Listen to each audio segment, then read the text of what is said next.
Directed by Paul W.S. Anderson and once more starring his wife Milla Jovovich, the film thought it could escape my review, but alas, here we are. This is my review of Monster Hunter.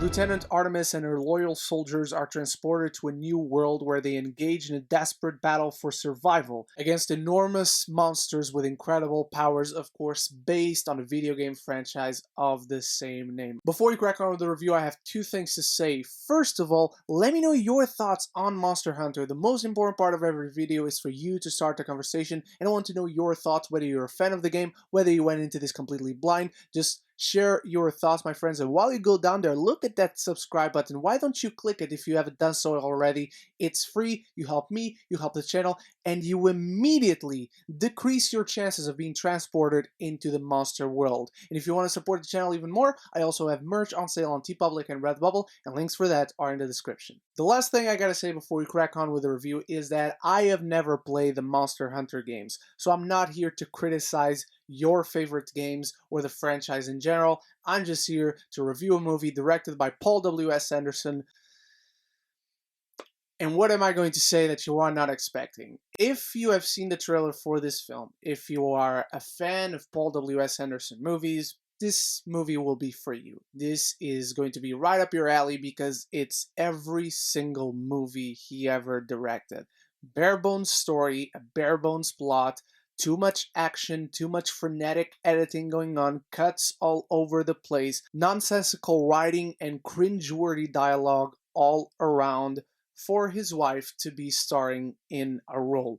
And I do love his wife, Milla Jovovich. Obviously not as much as him, but I just love seeing her on camera. She's awesome. She's a badass. Her and Tony Jaa in this film actually have somewhat of a chemistry throughout as they grow a dynamic and try to help each other out in surviving this world of monsters. I also gotta say, the monsters overall look pretty good. It's some solid VFX work. I believe enough that the monsters were there, apart from a few scenes where you can totally tell it's very undone CGI. It actually looks very convincing. And the frenetic editing that I mentioned when it comes to action sequences, it's actually not the worst that I've seen. It's really bad, but I've seen Paul W.S. Anderson do much worse. What really angers me is that this is Tony Jaa and this is Milla Jovovich. These two actors can clearly do action on camera. We've seen them do it in other people's movies, Tony Jaa especially. How could you even conceivably think about cutting around this guy? The dude can do anything. Just let him do it. But even though this film has a few things going in for it, it still makes up for a very piss-poor Paul W.S. Anderson film. This is a story that barely happens.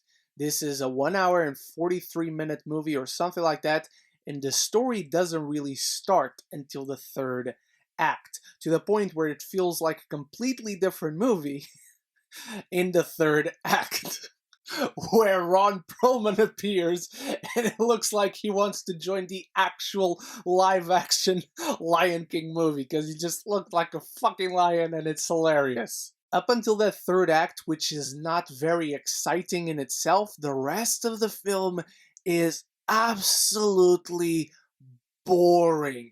It's the same scene happening over and over and over again. One thing that this film does well that I haven't mentioned yet is world building, because that is literally all this film does for the majority of this runtime.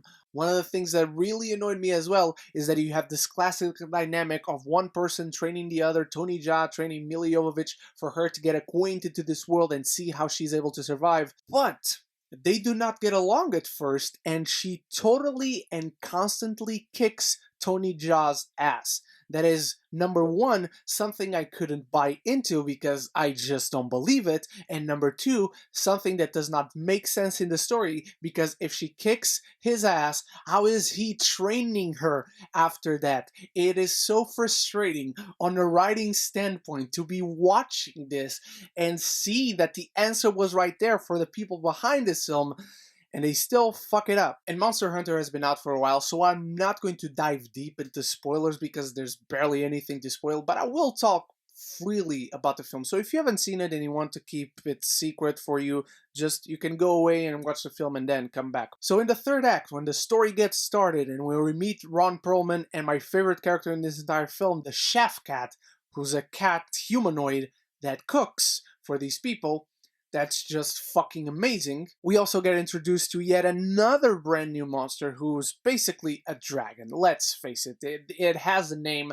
but it's a fucking dragon. There's no creativity behind him whatsoever. And the problem is exactly that. It gets introduced, it gets set up, and it gets paid off in the third act entirely. Everything that actually is important in this film, the character's goal, the motivations, the conflicts, and the big threat in this film is all condensed in the third act. And again, without diving into spoilers, it's exactly what you think it's going to be. Every little twist and supposed surprise that they have reserved for the third act is not really a twist or a surprise because you can see it coming a mile away. And of course, being a Paul W.S. Anderson film, it has the gall to do a sequel bait and do it in a post-credits scene.